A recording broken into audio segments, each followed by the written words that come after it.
और गैज इससे मिली हमारा नया दोस्त। वही तो इन सबको जो आपको देखने को क्या बोलना चाहोगे, मेरा चैनल सब्सक्राइब करें ना। और अब हम पी रहे हैं गन्ने का रस लोटे में, मिनी लोटे में। नमस्कार दोस्तों, मैं साइकिल से ऑल इंडिया ट्रैवल कर रहा हूँ और आज मेरी यात्रा का 66वां दिन है। सुबह के 6 बज चुके हैं और देखिए कितनी अद्भुत सुबह है। लाल रंग के ये सूर्य नारायण भगवान कितने सुंदर दिखाई दे रहे हैं। दोस्तों, मैं सहारनपुर हनुमान जी से बड़ौदा की तरफ निकला हूँ। अभी जो ये सूर्य नारायण इतने प्यारे और अच्छे लग रहे हैं, जैसे जैसे वक्त बीतेगा, दिन आगे चढ़ेगा, उतने ही ये तेज और उग्र हो जाएंगे और फिर हमें परेशान करने लगेंगे। गाइस, जैसा कि आपको पता ही है कि मैं 2 दिन से सहारनपुर वाले हनुमान जी रुका हुआ था। बहुत ही अच्छी जगह है दोस्तों, जिसका मैंने डिस्क्रिप्शन भी डाला हुआ है और इस ब्लॉग में भी डाल दूंगा, आप देख लीजिएगा। काफ़ी अच्छा स्थान है दोस्तों। वैसे तो वहाँ की काफ़ी सारी बातें अच्छी हैं, बहुत अच्छा है, सारे अरेंजमेंट भी बहुत अच्छे हैं, लेकिन कई जगह मिसमैनेजमेंट भी है। जैसे कि एक मैं आपको बहुत ही फ़नी वाक़या बताता हूँ कि वहाँ पर रहने के लिए डोरमेट्रीज़ है, लेकिन फ़ोन चार्ज करने के लिए वो जो पावर सप्लाई वो कट कर देते हैं। और इस बात के पीछे उनका एक अजीब तर्क है। जो वहाँ के सिक्योरिटी गार्ड्स हैं वो कहते हैं कि यहाँ पर मोबाइलों की चोरियाँ बहुत होती हैं और इसीलिए यहाँ पर मोबाइल चार्ज करना वो बंद कर रखा है। लेकिन फ़नी बात ये है कि सिर्फ उसी हॉल में और बाकी सब हॉल्स में चालू है। और अब ये फ़नी बात ये कि अगर अब जहाँ आप रुकेंगे, चूँकि आपको पता है कि मोबाइल के बगैर तो कोई काम हो नहीं सकता, फिर चार्ज करने के लिए आप दूसरी जगह जाके घंटों खड़े रहिए। सो ये थोड़ा सा फ़नी भी था और थोड़ा सा परेशान करने वाला भी था। शायद यही वजह है कि चार्जिंग के इशू की वजह से मैं फिर एक दिन मुझे और रुकना पड़ा, क्योंकि पावर बैंक चार्ज हो नहीं पाया। और फिर अर्ली मॉर्निंग तक, जब तक पावर बैंक वगैरह चार्ज हुआ, दोपहर बहुत हो गई थी और उसके बाद निकलना अपने बस की बात नहीं थी भाई, क्योंकि गर्मी बहुत ज़्यादा है। खैर चलिए, अभी आप इस खूबसूरत सी सुबह को एंजॉय करिए और हम बढ़ते रहते हैं ऐसे आगे। गाइस, सुबह के 7 बज गए हैं और हम पहुंच गए हैं हेमंतपुर गांव है और हमें जाना है धोलेरा की तरफ। यानी हमें बड़ौदा जाना होगा तो हमें पहले धोलेरा मिलेगा यहाँ से। सो गाइस, हमने नेशनल हाईवे 751 ले लिया है और ये देखिए अभी अंडर कंस्ट्रक्शन है। काफ़ी सारा कंस्ट्रक्शन भी यहाँ पर चल रहा है, ये ब्रिज का काम भी चल रहा है। और गाइस, आगे 51 किलोमीटर तक हमें इसी हाईवे पर चलना है। सो गाइस, करीब 8 बज गए और चल लिया हमने करीब 50 किलोमीटर और अब हो गया ब्रेकफास्ट का टाइम। सो हमने अपने लिए मंगा लिया ये पोहा और ये बढ़िया सी लस्सी। क्योंकि गाइस साइकिलिंग कर रहे हैं तो प्रोटीन का ज़्यादा सोर्स तो है नहीं, सो दही, छाछ, मट्ठा कोशिश करता हूँ ज़्यादा से ज़्यादा खाने की। सो गाइस, ये है धोलेरा स्मार्ट सिटी और अब बढ़ रहे हैं आगे। सो गाइस, बता दूँ, हम वापस से अहमदाबाद डिस्ट्रिक्ट में हैं। जब हम आए थे, गुजरात में एंट्री करी थी, तो हम अहमदाबाद सिटी के अंदर से निकले थे, वहाँ रुके थे। और अब हम अहमदाबाद ज़िले में हैं, क्योंकि ये जो धोलेरा है वो तहसील है अहमदाबाद ज़िले की। गाइस, 9:30 बज गए और ऐसा लग रहा है कि दोपहर के 2 बज गए। हालत बहुत ज़्यादा ख़राब है, इसलिए ब्रेक ले लिया। ये देखिए साइकिल को पार्क कर दिए और ये अपना भाई है, क्या नाम है तुम्हारा? और देखो सरजू भाई ने बढ़िया हमें प्लेट लगा दी है तरबूज की।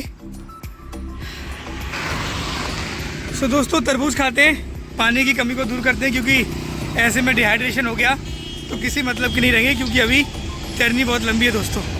ये जो धोलेरा स्मार्ट सिटी बसाई जा रही है, उसके आसपास आपको ऐसे कई जगह विलास या जो रेजिडेंशियल कमर्शियल ऐसे प्रॉपर्टीज़ सेल आउट होनी शुरू हो गई हैं और काफ़ी महंगी हैं ये अभी से। ये देखिए plots and Vilas, club houses और बहुत सारे प्रोजेक्ट्स हैं ऐसे। तो गाइस, ये बात तो सच है कि जिस भी सिटी के आसपास जो चीज़ें बसने लगती हैं तो वहाँ पर प्रॉपर्टीज़ के दाम जो है वो महंगे हो जाते हैं। और जब अभी इतनी कीमत है तो आगे चल के तो ये कीमत बहुत ज़्यादा बढ़ने वाली है।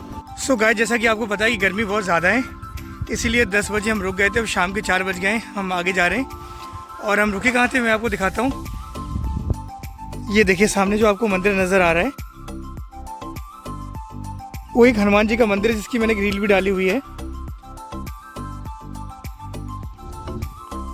अंदर से मुझे उसे आपको दिखाने का याद नहीं रहा एकदम से, पर रील डाली तो वो रील देख लीजिएगा, जिससे आपको पता चल जाएगा कि बहुत ही अच्छा मंदिर है। और यहाँ भी जो है अष्टभंजन हनुमान जी का बड़ा मंदिर है और गांव का एरिया है। और अब बढ़ते हैं आगे इस ग्रामीण ग्राम पंचायत की सड़क से और पकड़ते हैं अपना हाईवे। भाई शाम के 6 बज गए हैं, लेकिन गर्मी अभी भी पीछा नहीं छोड़ रही है, इसलिए छोटी नंदी को पार्क कर दिया। और देखिए बड़े बड़े मटके नज़र आ रहे हैं। एक गांव है, कौन सा गांव भैया ये? मोटे बोरो। मोटे बोरो।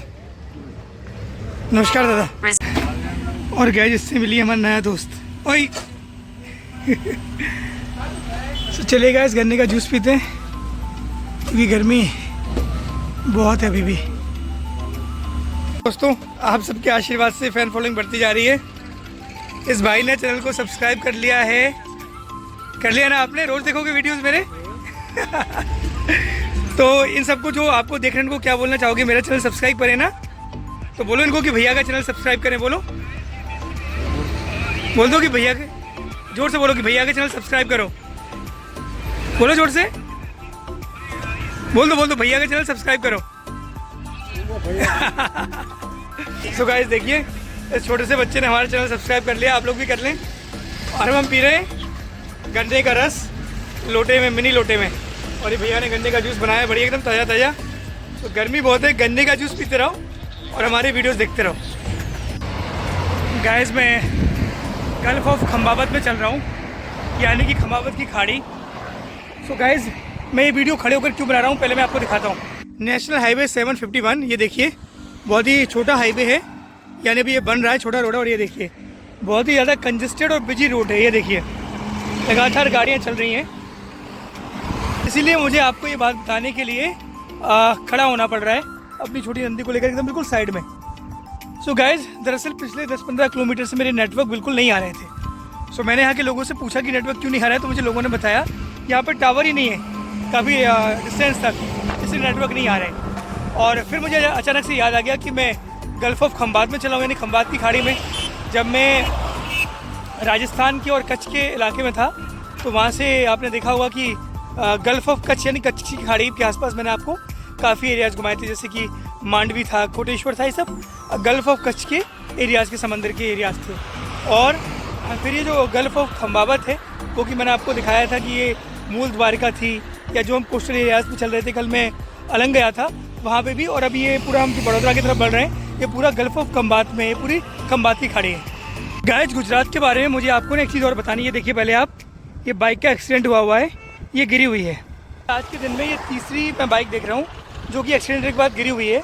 यहाँ की जो सबसे चौंकाने वाली और जो अजीब बात वो ये है कि अगर किसी भी बाइक का एक्सीडेंट हो जाता है और जहाँ पे वो गिरी होती है वो वहीं पे गिरी रहती है, यानी उसको कोई उठाता भी नहीं है।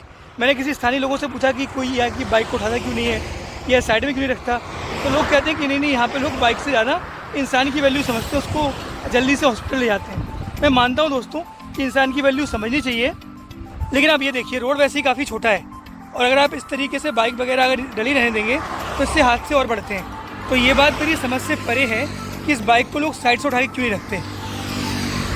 सो गाइस मैं तो यही कहूँगा कि हमारे गुजरात के भाई बहन जितने भी मेरे ये वीडियोस देख रहे हैं, या जितने भी अभी मेरे सब्सक्राइबर्स बने हैं या जो नहीं भी हैं वो वीडियो देख रहे हैं, मैं तो यही कहूँगा गाइस कि बाइक वगैरह हटा दिया करो, इससे हादसे होने का खतरा बना रहता है। मुझे एक बात जाननी थी, जैसे एक्सीडेंट हो गया है, बाइक डली हुई है यहाँ पे, तो यहाँ पे लोग बाइक क्यों नहीं उठाते? वो बीमा वाले आते हैं ना, वो बीमा पकाना इसलिए है ना, वो पैसा भरते हैं ना। अगर बीमा वाला फोटो खींचने हैं और बाद में वो देख के चला जाता है ना, बाद में बाइक। अच्छा ये वजह है। अच्छा अगर किसी के पास कागज नहीं होते ना, हाँ, वो आरसीसी बुक कर दे, हाँ, वो नहीं होते तो वो बाइक इसी कारण भी उठा नहीं सकते, वो भी उठा नहीं सकते। अच्छा लेकिन चलो, लेकिन ये अच्छा ऐसा नहीं हो सकता कि जैसे एक्सीडेंट हो गया है तो फोटो वगैरह खींच के खुद ही बीमा कंपनी को भेज दें? नहीं वो नहीं मान्य रखते गुजरात अच्छा, में, ऐसे नहीं मान्य रखते, ये दिक्कत है। हाँ, ये दिक्कत। तो गाइस मैं भैया मिले, क्या नाम भैया आपका? राजू है। आप कहाँ से? खम्बात से, आनंद। तो खम्बात से हैं, आनंद जिला से भी मैं वहीं जा रहा हूँ, आनंद जिले में। सो भैया ने हमें एग्जैक्टली बात बताई है, लेकिन गाइस ये थोड़ा सा इंटरेस्टिंग और अजीब बात है, क्योंकि ज़्यादातर हम मुझे यही पता है कि अगर आपका एक्सीडेंट हुआ है फोटो वगैरह भेज दो ऑनलाइन तो काम हो जाता है, लेकिन भैया कह रहे हैं गुजरात में से नहीं होता है, इसीलिए ऐसी बाइक्स डली रहती है। और मैंने ऐसा 4-5 बार देख लिया, इसलिए मेरी एक क्यूरियोसिटी थी, 1-2 बार मैंने अवॉइड किया, फिर मुझे लगा कि ये बात मुझे अपने ब्लॉग में ज़रूर शामिल करनी चाहिए और आपको बतानी चाहिए। सो गाइज हमने अब नेशनल हाईवे 751 छोड़ दिया है, हम तारापुर की तरफ निकल रहे हैं और ये है national highway 751D। So guys, रात हो गई, रात के 10 बज गए हैं और मैं बीच का शूट नहीं कर पाया कुछ भी, क्योंकि जहाँ मुझे रुकना था वहाँ वो करीब 30 किलोमीटर दूर था और रात हो गई थी, तो मुझे साइकिल थोड़ी तेज़ी से खींचनी थी। ये देखिए, ये जलाराम बापा का आश्रम है और ये पूरा डोरमेट्रीज बनी हुई है जहाँ पे हम रुके हुए हैं। ये देखिए, सो काफ़ी बड़ा ये आश्रम है दोस्तों, और ये धमरज गांव है दोस्तों, जो गुजरात के आनंदनगर ज़िले में पड़ता है। सो गाइस, यूँ ही लाइक सब्सक्राइब करते रहिए, अपना प्यार बनाए रहिए, क्योंकि हमारी जर्नी लगातार जारी है।